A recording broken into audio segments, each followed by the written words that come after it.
Bon, Dune 2, je dis pas mal de choses dans le texte qui apparaîtra très négatif, mais parce qu'il est dans la vision globale de ce que ça représente. Ça veut pas dire que le film en lui-même n'a pas des trucs que même moi je peux trouver agréables à regarder. Mais il y a un élément important, c'était que ça va être reprendre la grille de lecture vite fait que j'avais fait du premier pour que les gens comprennent bien, parce que maintenant on vient me voir, on me dit « Ouais, mais toi, t'avais bien aimé Dune !» Et ça m'énerve un peu, parce que il faut expliciter, mais on le fera après l'introduction, ce que j'avais trouvé intéressant dans Dune et pourquoi ça avait résonné, et en quoi celui-là, qui pourtant aurait dû évoluer, n'évolue pas, mais tout en conservant la même mise en scène habituelle de Villeneuve. Pour le coup, sur cette histoire-là, ça marche moins bien, et ça a des raisons très objectives de moins marcher. Mais l'emballement, il est pareil que sur le premier. Je veux dire, le truc, il sort à peine que c'est déjà concert d'éloges, j'ai révolutionné la SF, c'est le blockbuster ultimate. T'as envie de dire, bon, va falloir nuancer tout ça, un petit peu. Bring it on.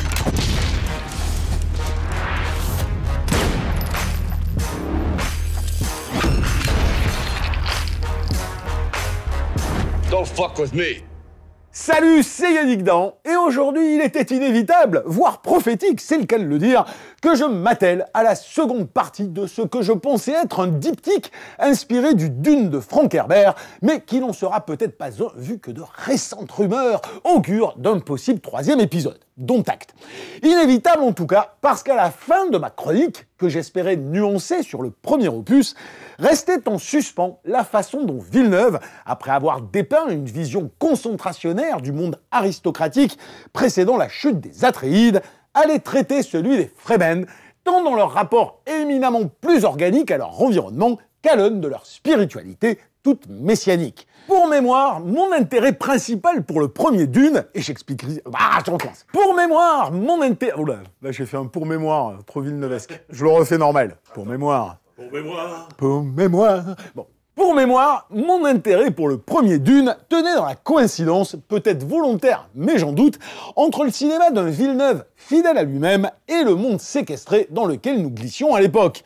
Un cinéma pétri d'une rationalisation toute technocratique, d'affaîtrie visuelle en aplat et d'un glacis émotionnel interdisant toute projection mythique, donc toute humanité, face à notre monde en confinement, auquel la vision augustéenne, pour ne pas dire totalitaire de Villeneuve, faisait soudain écho. C'était donc moins ses personnages désincarnés, ses errements narratifs et sa mise en scène prévisible qui m'avaient fasciné, que sa production design, dont la politique architecturale symbolisait avec force l'effroi de notre propre enfermement. Ce désenchantement d'un monde sans affect était cependant vérolé dans les derniers plans par cette petite goutte de sang et ces rares larmes de sueur qui devaient, dans la logique de Frank Herbert, préfigurer la peinture de son antithèse, à la fois charnelle et spirituelle, les Fremen ou Freeman, ce qui veut tout dire. Une occasion rêvée pour notre cinéaste jupitérien de prouver qu'enfin il a du cœur et qu'il sait manier les sens, bien sûr. Mais le bougre a beau essayer, frôlant parfois le ridicule, il n'y arrive pas. Les émotions, c'est trop chelou pour lui, et il se gamelle donc comme une grosse otarie bourrée à la bière. Mais attention, comme pour le premier opus, ce Dune 2 reste intéressant, moins pour ce qu'il tente, ou plutôt ce qu'il réitère cinématographiquement, que pour ce qu'il convoque, malgré lui, de notre monde. J'ai pas aimé Dune comme œuvre de cinéma. J'ai aimé sa politique architecturale, mais finalement... parce qu'on vivait quelque chose de similaire. Ça marchait, et si tu veux, ça marchait d'autant plus qu'on était, nous, dans notre société, en train de vivre en cloisonnement. Donc on l'a ressenti, cet enfermement, on a ressenti nos libertés se réduire, on a senti cette espèce de peur matinée d'oppression qui se construisait, et que, quelque part, justement, cette mise en scène très froide, sans affect, ça correspondait à la production design du récit. Donc en fait, c'est pas... voilà, lui n'a pas changé, il a fait du Denis Villeneuve. Sauf que ce Denis Villeneuve, avec cette vision de la première partie de Dune, ça marchait. Et ce que je disais à la fin du texte, qui était évidemment, voilà ce que je dis dans la séquence dîner, bon, voilà, ok. La petite goutte de sang, c'était pas beaucoup qui venait fissurer la machine. Tu te dis, bon ben là, mec, tu vas t'attaquer aux Fremen. Alors dans un univers que qu'on va pas caricaturer, parce que l'univers d'Herbert est hyper géopolitique et tout, il y a plein de choses extrêmement intéressantes sur la condition humaine, mais face à cette autocratie totalitaire, l'arrivée des Fremen, c'est l'antithèse, donc c'est la vie. Ça veut dire quoi? Ça veut dire qu'il fallait pas juste montrer, tu vois, un slibard sale et 3 sueurs, quoi. Ça veut dire qu'il fallait changer ton paradigme de mise en scène. Et là, allait-il en être capable? C'était ça la grande question. Et on en parlait maintenant. Tu mets la bande d'annonce. Denis Villeneuve, c'est colossal, c'est incroyable, vous n'avez jamais vu ça de votre vie. Look who's back from the dead. I will do what must be done. We gave them something to hope for. That's not hope!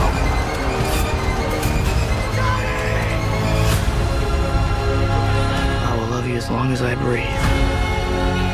This prophecy is how they enslave us! It's not a prophecy. It's a story. I don't care what you believe, I believe. Le Messie, le Kwiatkowski Haderach. Et pourtant, pendant la première demi-heure, la meilleure du film à mes yeux, j'y ai presque cru. Parce que s'y égrenait l'organique qu'il semblait évident de traiter, images de corps suintants, de cadavres brûlés, de fœtus informes, mais surtout parce qu'à travers ce long plan à flanc de dune et à hauteur d'homme, où la caméra glisse d'un Fremen à un autre, dans une scénographie sans horizon, où le hors-champ fait naître la tension, apparaissait soudain, incroyable, un point de vue de mise en scène autre que l'illustration zénitale ou la démonstration du pictural en 2 dimensions. Plasticien d'un imaginaire en berne, Villeneuve n'en est pas moins plasticien, ce qui produit donc de très jolis tableaux par la suite, mais l'idée d'un véritable point de vue mise en scène disparaît aussitôt qu'il est apparu. Comme si Villeneuve s'interdisait, comme s'il s'empêchait toujours de franchir un cap et de laisser sa mise en scène produire, sinon des émotions, au moins du sensible. Ce qui est flagrant dans les rapports entre les Fremen, où il coupe toujours au moment où un début d'empathie risquerait de nous atteindre, ce qui est navrant dans la relation pourtant essentielle entre Paul et sa dulcinée, dont l'intimité est réduite au minimum syndical et dont le seul baiser se décadre de dos par gêne plus que par pudeur.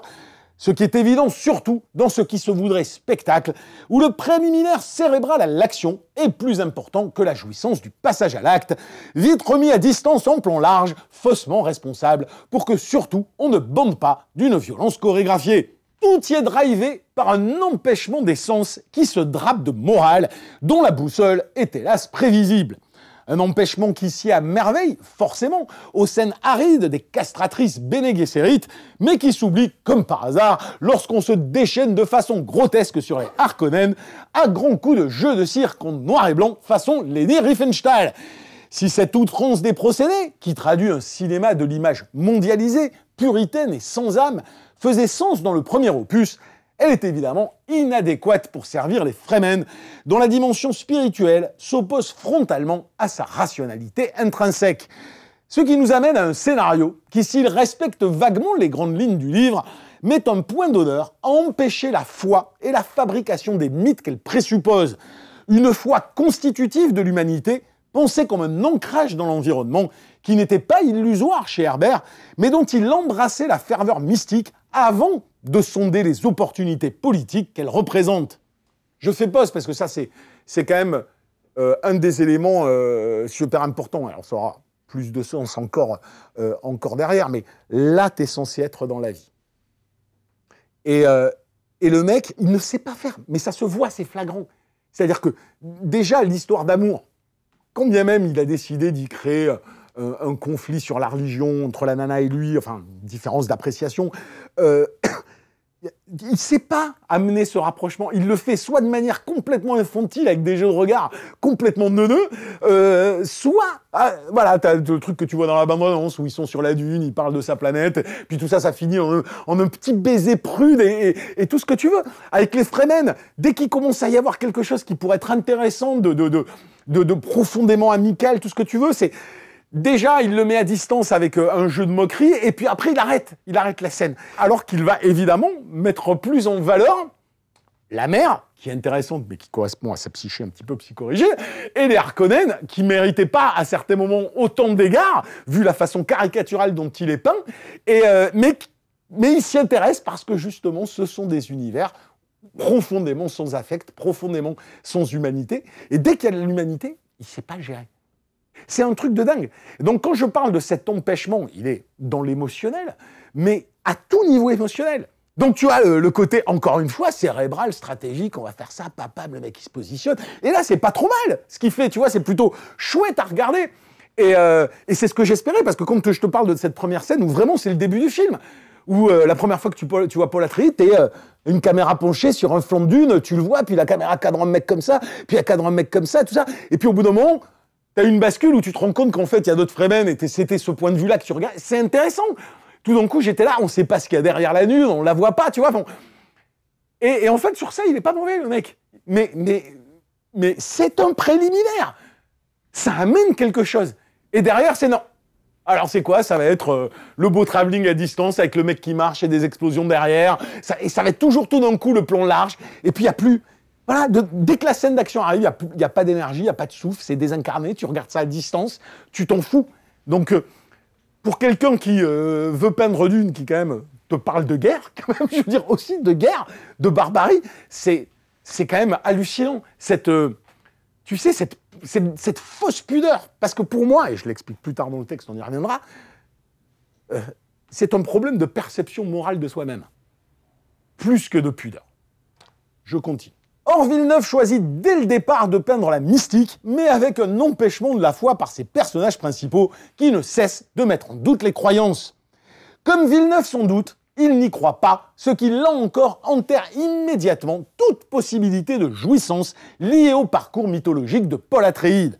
Un parcours que Lynch avait pour le coup embrassé et réussi, mais qui ici est réfuté, témoignant encore du rationnel technocratique propre au cinéma de Villeneuve, qui non seulement ne veut pas de notre suspension d'incrédulité, le propre du cinoche en somme, mais qui en plus grille d'entrée la mise en perspective politique de cette mythologie, la fameuse guerre sainte, comme instrument de contrôle. Je reviendrai sur tout ça plus tard parce que ça paraît un peu compliqué. À défaut de spiritualité, Villeneuve pioche donc dans l'œuvre d'Herbert ce qui correspond à son rationnel, à savoir la mise en abîme géopolitique du monde, bien évidemment présente chez le romancier, et qui donnerait l'illusion d'un regard réfléchi et métaphorique sur notre monde. Pour le coup, tout y passe, de la résistance arabe à base de drapeaux noirs et verts, en passant par des diatribes sur le pouvoir par la destruction, la guerre et les ogives nucléaires, le Bene Gesserit en mode de Deep State, et j'en passe.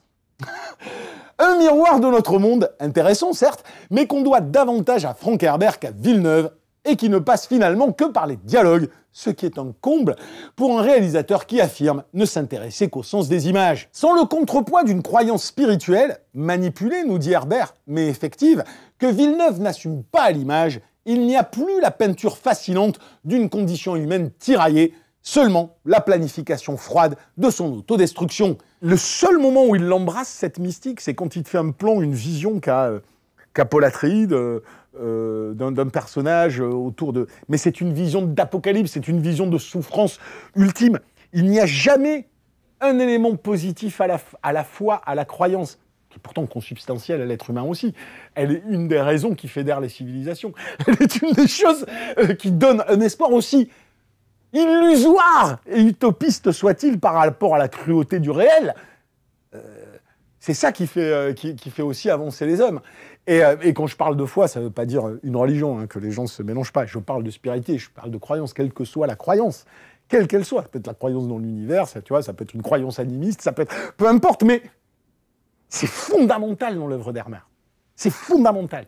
Et là, tu sens un mec où ce n'est même pas, j'ai presque envie de dire, je le sens même pas, c'est même pas calculé, c'est viscéral. Je ne peux pas. Et en même temps, merde, je me retrouve dans un texte où je dois le faire. Et là, tu as quelqu'un qui a un blocage. Et ça se ressent. Il y a un blocage émotionnel. Il y a tout simplement des notions simples. Des notions simples de croire à plus grand que soi, des notions simples de savoir qu'il existe peut-être des choses que tu ne comprends pas, de savoir que tu peux avoir une empathie. C'est des choses qu'il a forcément, ou qu'il contient, ou qu'il a enfermé dans un blocage émotionnel. Je sais pas. Je vais pas faire de la psychologie de Villeneuve, je le connais pas, mais ce que je vois dans le film, c'est ça. Et il est emmerdé aux entournures, parce que au bout d'un moment, dans le récit, eh ben, putain, ouais, quand même, Paul Atreides, au bout d'un moment, il a des expériences mystiques, et tout d'un coup, il voit des choses, et tout d'un coup, il devient mais c'est même pas dit. C'est ça qui fait que ça ne marche pas, ce film. Et ce qui fait qu'autant le premier, avec tout ce que je n'aimais pas dans la mise en scène de Villeneuve, ben, ça fitait avec l'univers dépeint. Donc, je ressentais l'oppression qu'il peignait, mais là, il fallait tout basculer. Il fallait réellement tout basculer. Les romans suivants d'Herbert sont certes sombres quant à cette nature humaine qui, de façon cyclique, travaille à son asservissement, mais c'est dans son rapport au prophétique qu'elle trouve aussi les ressorts à sa libération. Véritable dichotomie faite film, ce Dune 2 est contraint de montrer un parcours spirituel qu'il désapprouve, ce qui en fait une œuvre totalement schizo, qui semble courir vers une conclusion nihiliste, davantage en accord avec la pensée de son réalisateur.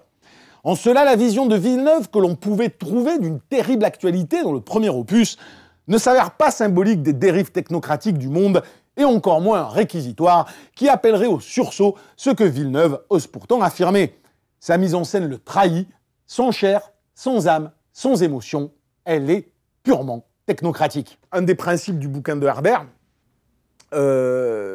c'est malgré toutes ces digressions géopolitiques, quand tu schématises le truc, t'as quand même ces méchants Harkonnen nazifiés, totalement psychotiques et tout ce que tu veux. Et de l'autre côté, t'as ces Fremen, résistance Fremen, évidemment, qui eux, comme dans Avatar, sont totalement en phase avec leur environnement, leur désert, ce qu'il signifie, comment ils composent avec, d'où la danse du désert pour savoir comment éviter les vers de sable et tout ça qui est expédié en 3 secondes 30 et de manière complètement ridicule. Mais bon, c'est pas grave. Donc il y a tout ce rapport organique à la planète, à l'environnement, il y a cet ancrage profond et la spiritualité qui naît de cet ancrage et la prophétie messianique. Alors, évidemment, cette prophétie, c'est ça qui est porteur d'espoir. Tu suis ce parcours de Muad'Dib qui va devenir le Quetzalcoatl, qui devient donc le prophète, le messie du peuple Fremen, mais quand à la fin il réussit à soumettre le méchant empereur et que les Harkonnen sont brisés et donc il propose de se marier à la fille de l'empereur pour devenir à son tour l'empereur, les autres maisons refusent, et qu'est-ce qu'il fait ? Le film le dit, hein, mais c'est pour ça que ça l'intéresse. C'est que le film se termine en disant ainsi commence la guerre sainte. Alors bon, les gens des fois confondent un peu trop guerre sainte et djihad, parce que djihad ne veut pas dire en réalité guerre sainte, mais bon, peu importe, il y a cette notion-là. Et où, quand tu lis les bouquins suivants de Herbert, Paul Atreides, ça devient quand même un putain de régime autoritaire, et son fils, après, encore plus, qui devient un dictateur sanguinaire, et tout ce que tu veux. Donc, c'est moins une critique ou un réquisitoire contre les formes de totalitarisme que une peinture de la nature humaine et d'un éternel recommencement. Une prophétie va porter un espoir de changement, le changement amène une autocratie, l'autocratie va produire une résistance, et bon, c'est le cercle de l'humanité. Mais pour que tu le comprennes, pour que ça ait de la valeur à la fin de ton film, de comprendre que Paul Atreides va finalement devoir utiliser les méthodes de ses ennemis pour réussir à les vaincre, il faut avoir fait croire, il faut avoir embrassé la croyance prophétique, la croyance messianique. Et ce qu'il fait narrativement, c'est la dézinguer d'entrée. C'est-à-dire d'entrée, dès qu'on commence à te parler du prophète et du Quetzalcoatl, t'as sa meuf qui est tout de suite « Non, mais ça, c'est de la merde, c'est des trucs de débiles. Les croyances, tu vois, nous, on n'y croit pas. Genre, le peuple est divisé en deux. Il y a les Fremen qui croient, les Fremen qui ne croient pas. » Et là, ce que tu vois, c'est un choix de parti, c'est des partis pris. Et donc là où, moi, j'espérais que, du coup, ça soit ce deuxième, tu vois, qui sorte un peu de sa zone de confort, en fait, le mec, et qui se dise je vais peut-être faire un truc, différent. Je vais casser mon truc, je vais casser mon beau cadre, je vais casser mon truc, je vais faire de la vie, je vais faire de l'erreur, je vais faire de la maladresse, je vais faire de la sueur et du sang, je vais faire un truc charnel, je vais faire un truc qui m'emporte en même temps que ce que subissent les Fremen m'emporte. Et donc, quand à la fin, il a son expérience un peu mystique, qui devient quelque part ce prophète, t'as toujours l'ambiguïté de te dire non, en fait, je sais que je suis pas un prophète, tout ça est un calcul cynique et tout ce que. Donc, c'est pour ça que je dis que, en fait, il sabre la partie narrative de toute l'évolution de Paul Atreides parce que ça l'intéresse pas. Ce qui l'intéresse, c'est en arriver au moment, en fait, où on te dit la religion, elle est créée volontairement pour contrôler les peuples. Voilà. C'est de la merde. C'est de la merde orchestrée par les Bene Gesserit. Hein, c'est où tu le mets aujourd'hui. C'est de la merde orchestrée par ceux qui ont le pouvoir pour asservir les peuples et les contrôler. La religion, c'est ça. La foi, c'est ça. C'est ce que dit le personnage exactement féminin, à un moment donné, où tous les personnages s'agenouillent pour prier. Elle est là, elles disent, mais votre prophétie, c'est ça qui vous a servi. Bon, c'est intéressant, il n'y a pas de problème. Politiquement, c'est intéressant. Et Herbert le fait comprendre, mais il n'en enlève pas la puissance. Tu vois ce que je veux dire? Elle est là, la nuance fondamentale.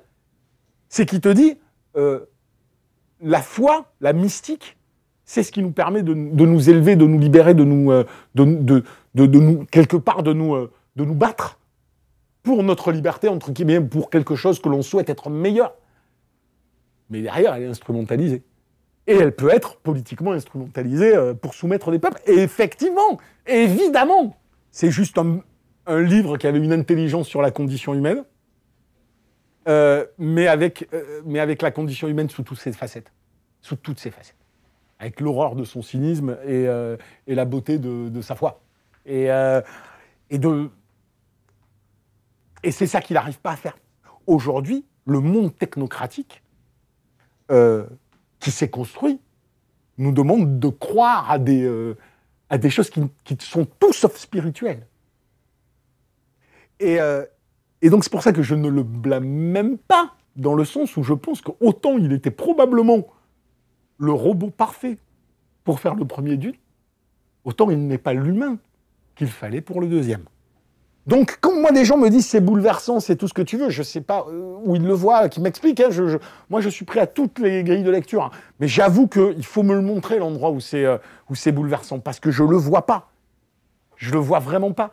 Le film, c'est un blockbuster. Ouais. Denis Lamalisse, là, il avait promis que dans le deuxième film, il se lâcherait un peu sur l'action. Il en est quoi, là, en fait? Sur l'action, je t'ai dit. Alors, comment on définit l'action? C'est intéressant. Le spectacle. Comment tu définis le spectacle? spectacle? Est-ce que le spectacle, c'est un plan fixe avec 40 explosions, 2000 figurants, et donc, en fait, c'est pas la mise en scène qui est bien, c'est les effets spéciaux. Mais tu regardes, tu dis, il est bon le mec qui a mis les 1000 mecs dans l'écran, là. Il est génial, le chef pyrotechnicien. Mais moi, j'entends pas ça, moi. Quand les mecs ils parlent comme ça, ils disent « Oh putain, quelle mise en scène !» Je dis « Bah non, c'est un plan fixe. » Ou c'est un travelling au mieux chez Villeneuve, c'est un travelling. Qu'est-ce que c'est une scène d'action?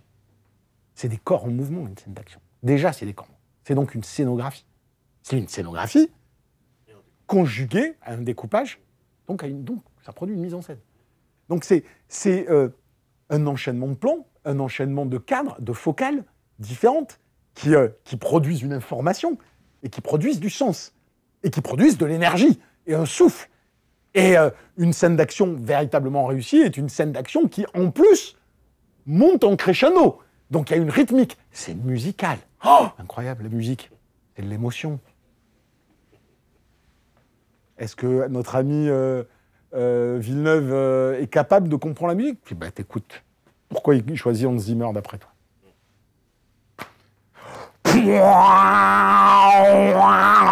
Voilà. La musique dans le film, c'est ça. Donc, ta scène d'action, c'est ce que je te dis, dès qu'elle est cérébrale, c'est-à-dire, entre guillemets, la dimension tactique, je prépare mon attaque, je suis stratégique, donc je vais placer mon mec comme ça, je vais avoir une idée de faire ci, de... Je pense qu'il se démerde bien, hein. Il se démerde bien quand il fait ça. Puis au moment où tu dis, allez, on fait péter le premier truc, allez, vas-y, emmène-moi là, vas-y, emmène-moi sur le champ de bataille, Zabé. Zabé Walou.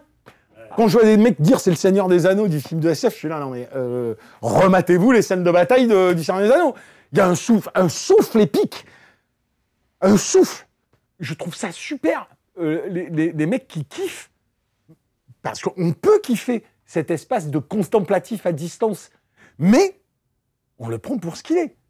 Parce que l'air de rien, dans le précaré du blockbuster hollywoodien, il a sa singularité. Ah, c'est sûr que t'en as pas 36, il y a des mecs qui vont te filmer une scène d'action comme ça, à distance.